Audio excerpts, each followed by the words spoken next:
വൈകിട്ടൊരു 4 മണി പലഹാരമാകാം. ചായയുടെ കൂടെ ഒരു പലഹാരം ഉണ്ടാക്കാമെന്ന് വെച്ചു. അപ്പോൾ ഇന്ന് ഞാൻ ഉണ്ടാക്കിയത് പരിപ്പ് വടയാണ്. 4 മണി പലഹാരമായിട്ട് എടുത്തത്. അതായത്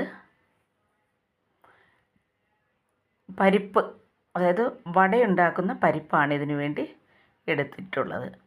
അപ്പോൾ ഇതിനു വേണ്ടിയിട്ടുള്ള ഇൻഗ്രീഡിയൻസ് എന്ന് പറയുന്നത്, പരിപ്പ് ഒരു 4 മണിക്കൂർ വെള്ളത്തിലിട്ട് കുതിർക്കണം. അതുപോലെ തന്നെ ചുമന്നുള്ളി, ഒരു ശകലം 2 അല്ലി വെളുത്തുള്ളി, പിന്നെ വറ്റൽ മുളക് ഒരു 4 എണ്ണം ഞാനിതിനെടുത്തിരിക്കുന്നതാണ്, കറിവേപ്പില, ഇഞ്ചി, പിന്നെ മുളക് പൊടി, കായപ്പൊടി, ശകലം മഞ്ഞൾപ്പൊടി. ഇത്രയും സാധനങ്ങളാണ് ഞാനിതിന് വേണ്ടി എടുത്തിരിക്കുന്നത്. അപ്പോൾ അതിന് 4 മണിക്കൂർ ഞാനിത് വെള്ളത്തിലിട്ട് കുതിർത്തു.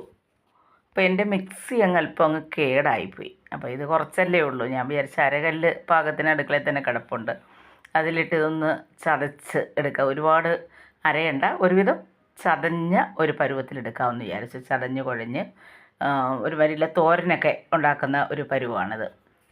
അപ്പോൾ അതുണ്ടാക്കാമെന്ന് വെച്ചു.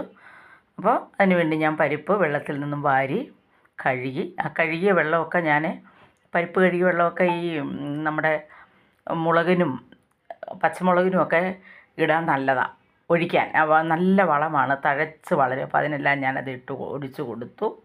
പിന്നെ അതിൽ നിന്നും കുറച്ച് പച്ചമുളകും കൂടെ പറിച്ചു ഇതിനകത്ത് ചേർക്കാൻ വേണ്ടിയിട്ട്.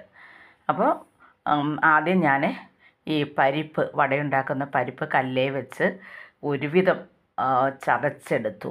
വലിയ അരവൊന്നും ഇല്ലാത്ത രീതിയിൽ ഇതേപോലെ ചതച്ചെടുത്തു. അതിനകത്ത് ഉള്ളി, പച്ചമുളക്, കുറച്ച് വെളുത്തുള്ളി, ഇഞ്ചി, പിന്നെ അതുപോലെ തന്നെ വറ്റൽ മുളക്, അതെല്ലാം ഞാനിതിൽ ക്രഷ് ചെയ്ത് എടുക്കുമായിരുന്നു. ചതച്ച് കറിവേപ്പില എല്ലാം കൂടി ചതച്ച് എടുത്ത് കൊണ്ടുവന്ന് വെച്ചു. കുറച്ച് കായപ്പൊടി ചേർത്തു.